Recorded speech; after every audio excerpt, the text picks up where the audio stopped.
নমস্কার, আমি জ্যোতিষশাস্ত্রী শ্রী সনাতন বলছি। আজকে আপনাদের দেখাবো যে পঞ্চমপতি দ্বাদশভাবে অবস্থানের ফল, মানে পঞ্চমপতি দ্বাদশভাবে অবস্থান করলে কি কি ফল লাভ হতে পারে জাতক বা জাতিকার জীবনে। কারণ ভাব বিচার জানতে গেলে বা ভালো জ্যোতিষ জানতে গেলে এই ভাব বিচার অবশ্যই ভালোভাবে জানতে হবে। এই ভাব বিচার যদি ভালোভাবে না জানা যায় তাহলে আপনি ভালো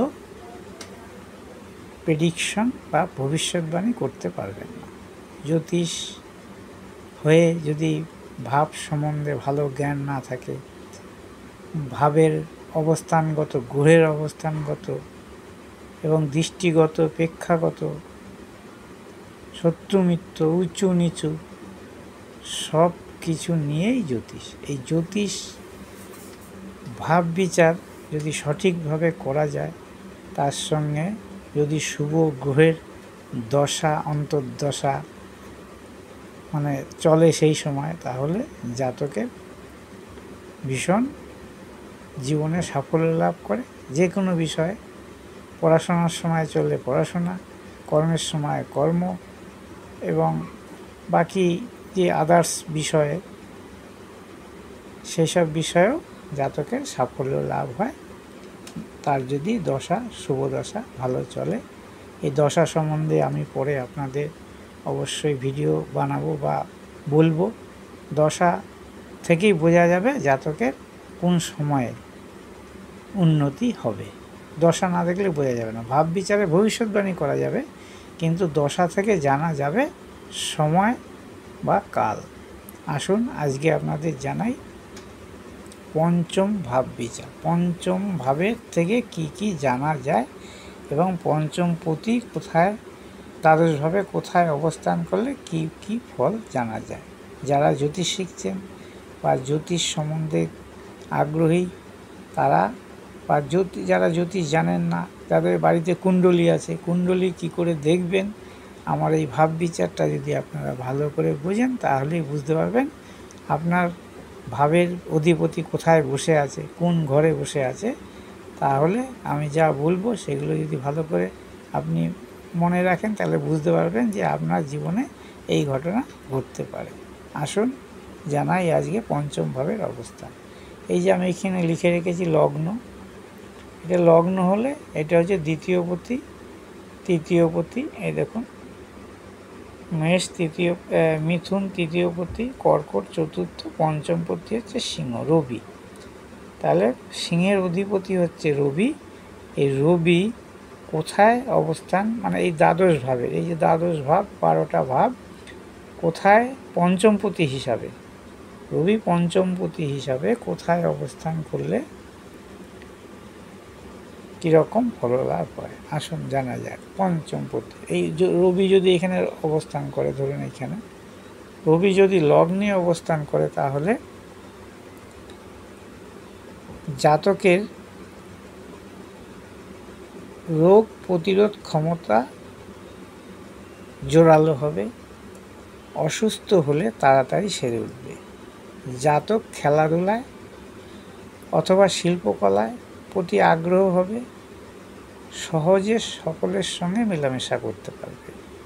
জাতক বুদ্ধিমান, মেধাবী এবং পূজা অর্চনার বিষয়ে আগ্রহী হবে যদি লগ্নে পঞ্চমপতি অবস্থান করে। এই যে লগ্ন পঞ্চমপতি, এই যে পঞ্চমপতি রবি, সিংহের অধিপতি রবি যদি দ্বিতীয় অবস্থায়, দ্বিতীয় হচ্ছে বিষ, এটা লগ্ন হলে এটা দ্বিতীয়, এই বিষে যদি অবস্থান করে দ্বিতীয়, তাহলে কি হবে? পঞ্চমপতি দ্বিতীয় অবস্থান করলে বিনোদনমূলক কর্ম, খেলাধুলা, সঙ্গীত, নাটক, সিনেমা, টিভি, চিত্রকলা ইত্যাদির মাধ্যমে অর্থ আয় করবে। কথাবার্তায় বুদ্ধিমান ও সপ্রতিভ হয়ে ব্যবসায়ী জগতে সাফল্য লাভ করবে। রাহুর সংযোগে যদি এখানে রাহু অবস্থান করে, রবির সঙ্গে রাহু যদি অবস্থান করে বা রাহু দৃষ্টি দেয়, তাহলে ফটকা বা জুয়ায় আসক্ত হবে। রাহু চন্দ্র শুক্র জলরাশি সংযোগে মদ্যপানও করতে পারে, কারণ রাহু আছে, শুক্র আছে, চন্দ্র আছে। এটা যদি জলরাশি হতো, যেহেতু এটা বায়ু রাশি, বায়ু রাশি না, এটা হচ্ছে পৃথ্বী রাশি, অতএব যদি জলরাশি এইটা যদি দ্বিতীয় হতো, তাহলে এই ঘটনাগুলো ঘটতো। কর্কট রাশি যদি দ্বিতীয় হতো, মিথুন যদি লগ্ন হতো, তাহলে পঞ্চমপতি শুক্র হতো, সে যদি এইখানে অবস্থান করতো, তাহলে এই ঘটনাগুলো ঘটত। পঞ্চমপতি তৃতীয় অবস্থান করে এই মিথুনে, এ হচ্ছে মিথুনে যদি রবি অবস্থান করে, পঞ্চমপতি রবি অবস্থান করছে তৃতীয়, তাহলে কি হবে? জাতক সাহসী হবে, সব রকম পরিস্থিতি মানিয়ে চলতে পারবে জাতক, সব রকম পরিস্থিতি। খেলাধুলায়, সরঞ্জাম, সঙ্গীত সম্পর্কিত বাদ্যযন্ত্র, সিনেমা, টিভি চ্যানেলে বিজ্ঞাপন সংক্রান্ত কাজকর্ম যুক্ত থাকতে পারে, যদি পঞ্চমপতি রবি, এই পঞ্চমের যে অধিপতি রবি সিংহের, এ দেখুন সিংহের অধিপতি রবি, এ পঞ্চমপতি লগ্ন হিসাবে পঞ্চমপতি যদি তৃতীয় থাকে। চতুর্থে থাকলে কী হবে? চতুর্থে কর্কটে, রবি যদি কর্কটে থাকে তাহলে কি হবে?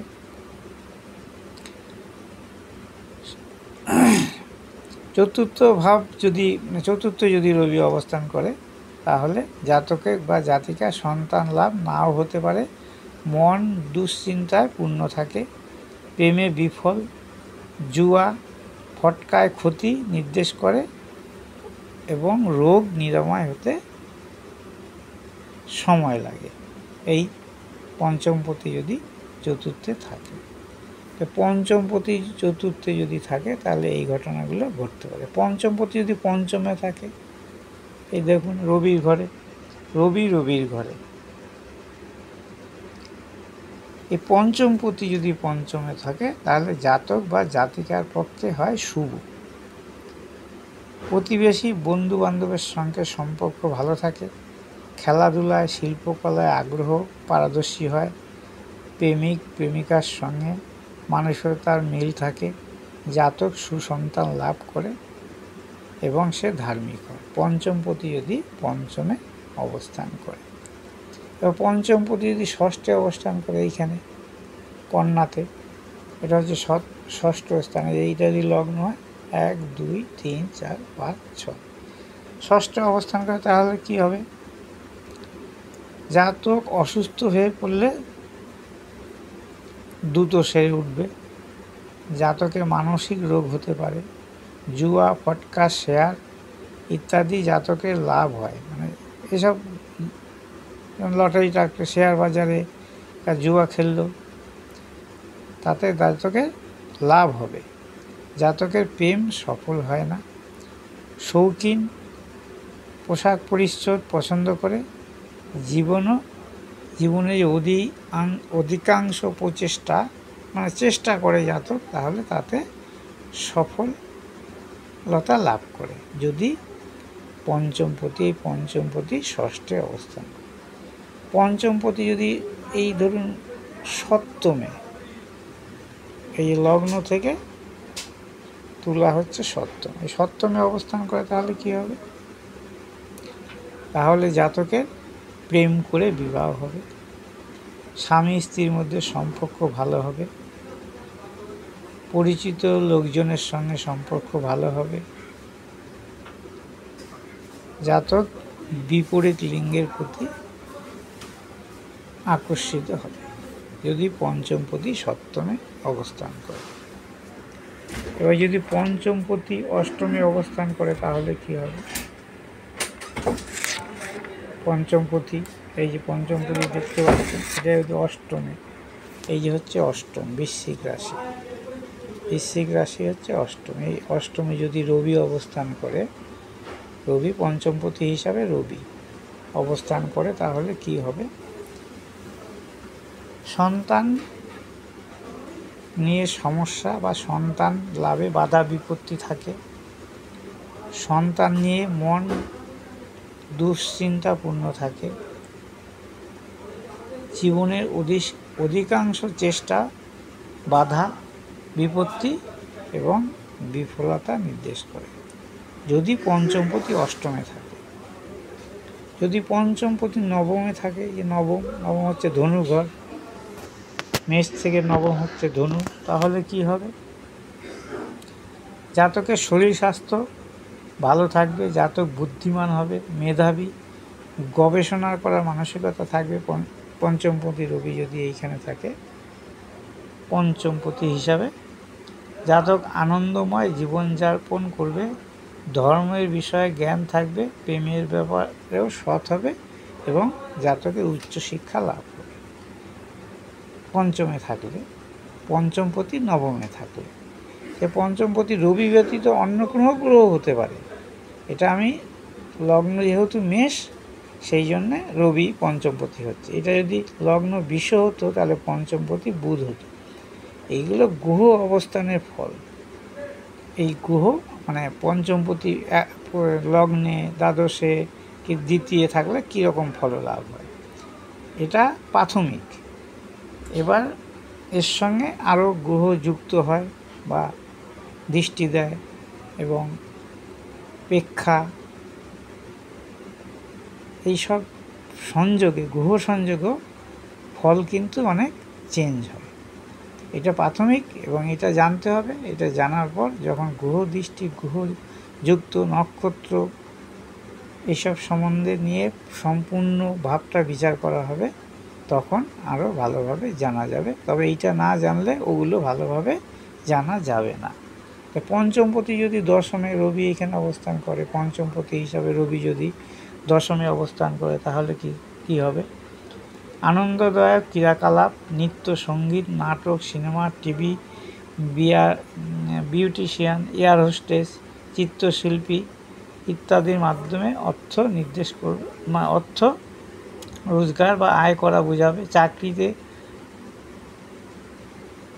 চাকরিতে পরিবর্তন, সন্তানের জন্য সম্মান ও মানসিক তৃপ্তি লাভ করে এই পঞ্চমপতি যদি দশমে যায়, মানে পঞ্চমপতি যদি দশমে অবস্থান করে। তো পঞ্চমপতি যদি একাদশে, এই যে কুম্ভতে, এখানে যদি রবি অবস্থান করে, তাহলে কি হবে? তাহলে জীবনে প্রেমে সফল হয়, বিবাহিত জীবন সুখের হয়।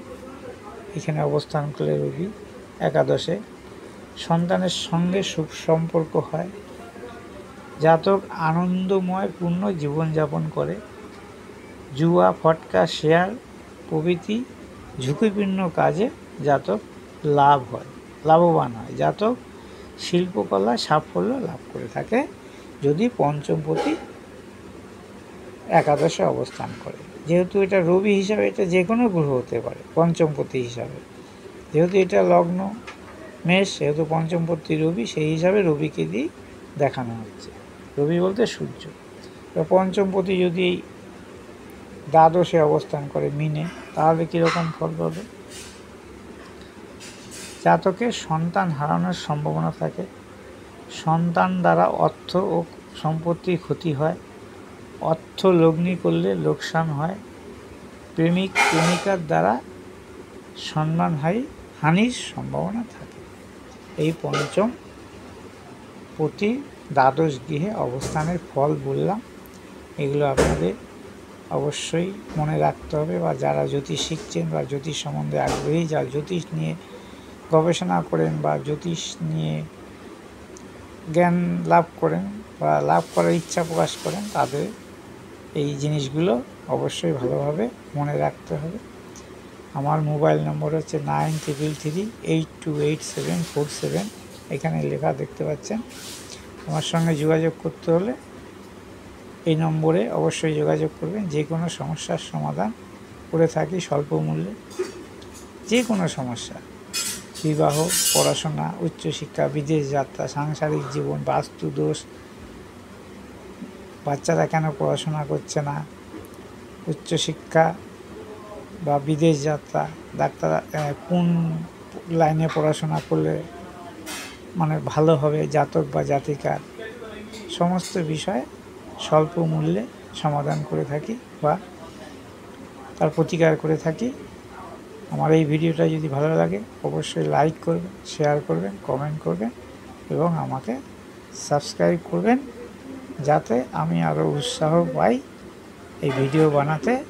আপনাদের একটা সাবস্ক্রাইব বা লাইক বা ফলোই আমার ভিডিওটা অনেক দূর নিয়ে যেতে পারবে। আপনাদের আশীর্বাদ আমার দরকার। নমস্কার, আজ এই পর্যন্তই।